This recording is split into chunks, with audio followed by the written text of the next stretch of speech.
Lumen nomor 11.800, 25 November 2024.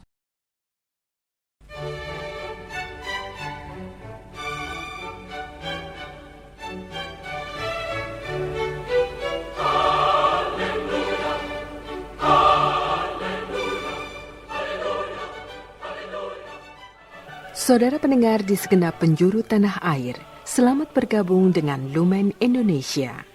Lumen Indonesia siap melayani Anda setiap hari. Saudara terkasih, marilah kita bersatu dalam Tuhan kita Yesus Kristus yang tidak berubah dahulu, sekarang, dan selama-lamanya. Allah Sang Maha Rahim mengasihi dan menerima sebagaimana adanya kita.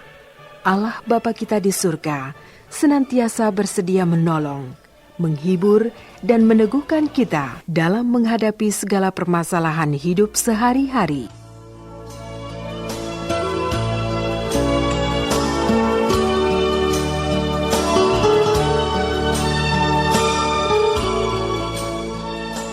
Saudara-saudari, marilah kita mendengarkan renungan dengan judul Memberi dari Kekurangan.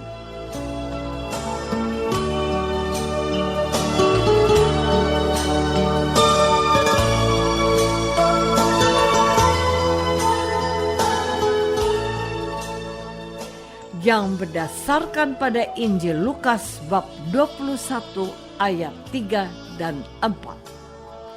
Kata Yesus, "Aku berkata kepadamu, sesungguhnya janda miskin ini memberi lebih banyak daripada semua orang itu, sebab mereka semua memberi persembahannya dari kelimpahannya, tetapi janda ini memberi dari kekurangannya, bahkan ia memberi seluruh nafkahnya."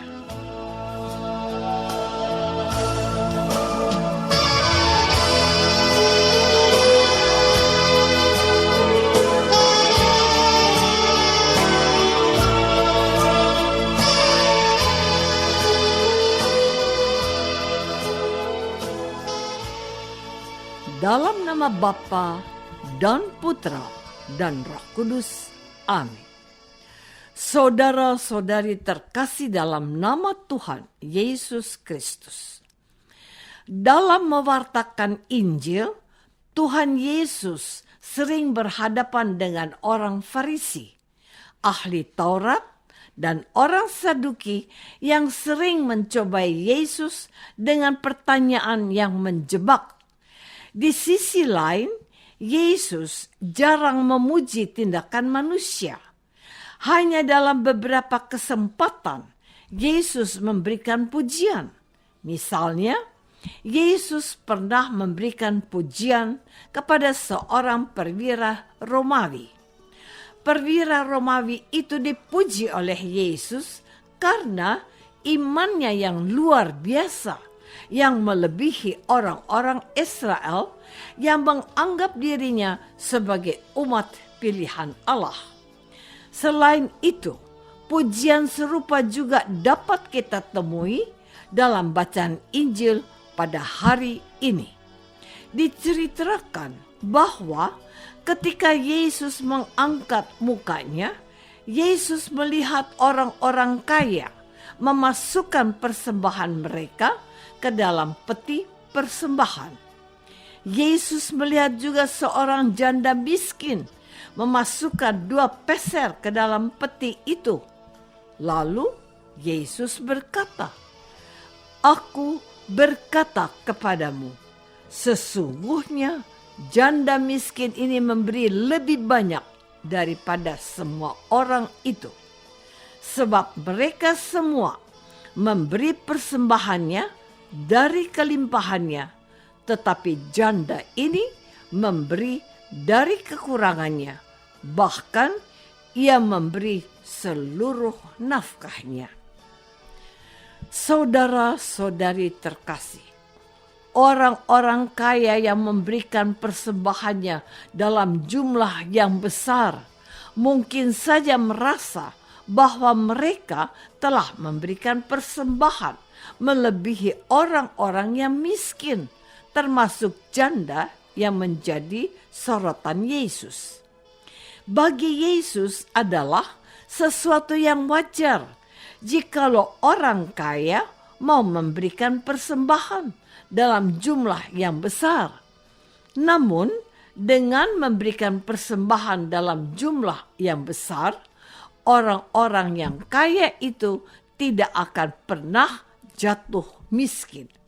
Sebab ketika mereka memberikan persembahan, mereka masih memiliki banyak uang dan harta. Bahkan menurut penilaian Yesus, apa yang diberikan oleh orang kaya itu sesungguhnya tidak sebanding dengan kekayaan yang mereka miliki. Hal yang berbeda dilakukan oleh seorang janda yang miskin. Walaupun miskin, janda itu ikut memberikan persembahan. Bagi orang kaya, persembahan janda miskin itu tidak ada artinya. Sebab janda miskin itu hanya memberikan uang 2 peser. Saudara-saudari terkasih, pemberian persembahan yang dilakukan oleh orang-orang yang kaya diabaikan oleh Yesus karena mereka semua memberikan persembahan kepada Allah bukan dari kekurangan mereka, melainkan dari kelimpahan harta yang mereka miliki. Dan dalam keadaan orang-orang kaya masih memiliki harta benda yang berlimpah, tentu saja sulit bagi mereka untuk mengandalkan Allah dalam kehidupan mereka sehari-hari.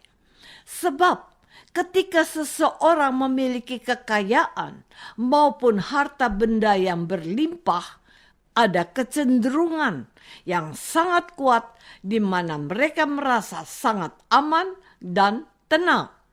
Dengan kata lain, kekayaan dan harta benda yang berlimpah menjadi sumber ketenangan serta kenyamanan hidup bukan pada Allah.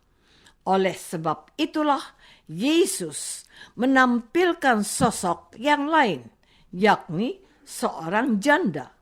Seorang janda yang ditampilkan Tuhan Yesus mewakili orang miskin dan tak berdaya. Bahkan janda miskin sebenarnya menampilkan sebuah kelompok yang dikategorikan sebagai orang yang paling miskin. Sebab dalam kebiasaan orang Israel, jika seorang suami meninggal, maka harta warisan dibagi kepada anak-anak laki-laki. Maka janda miskin itu hanya mengharapkan kebaikan dan belas kasih anak-anaknya. Saudara-saudari terkasih, janda miskin yang ditampilkan oleh Yesus hanya memberikan uang 2 peser. Peser adalah mata uang Yahudi yang paling kecil. Jadi, janda yang memberikan uang 2 peser nilainya sama dengan setengah duit. Padahal orang-orang di Israel yang bekerja dan dibayar harian akan mendapatkan upah paling kecil 1 dinar per hari. Jikalau 1 dinar sama dengan 50.000 rupiah, maka 1 peser sama dengan 625 rupiah atau sama dengan 1/80 dinar. Dengan demikian, janda yang memberikan persembahan sebesar 2 peser sama dengan 1.250 rupiah. Jumlah itu tentu nilainya sangat kecil, tetapi jumlah yang sangat kecil itu justru dipuji oleh Yesus karena janda itu memberikannya dari kekurangan. Oleh karena itu, dari janda ini kita bisa belajar bahwa memberikan sesuatu kepada orang lain, termasuk dalam hal memberi persembahan, tidak perlu menunggu kita jadi kaya atau berkelebihan. Sebab Yesus bukan melihat besarnya pemberian, melainkan niat serta pengorbanan kita.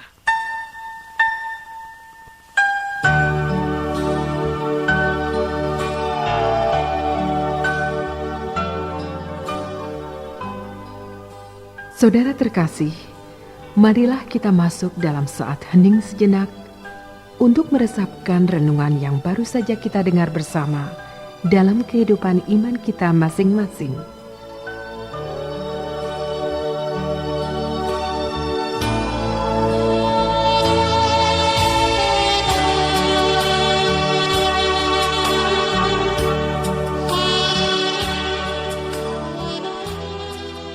Apakah kita sudah berusaha memberikan sesuatu kepada sesama, termasuk memberi persembahan dari kekurangan, bukan dari kelebihan kita?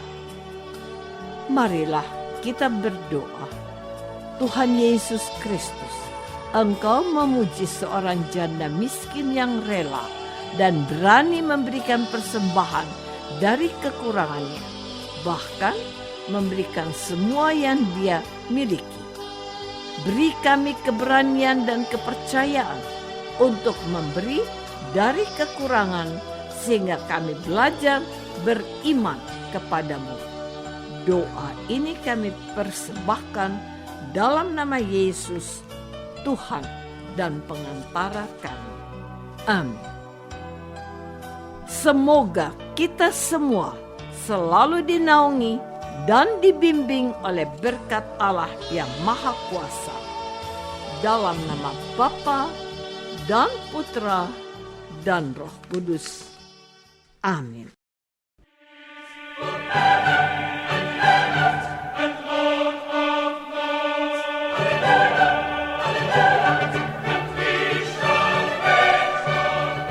Dengan penuh kasih dan sukacita, Lumen Indonesia mengundang saudara-saudara seiman di segenap penjuru tanah air.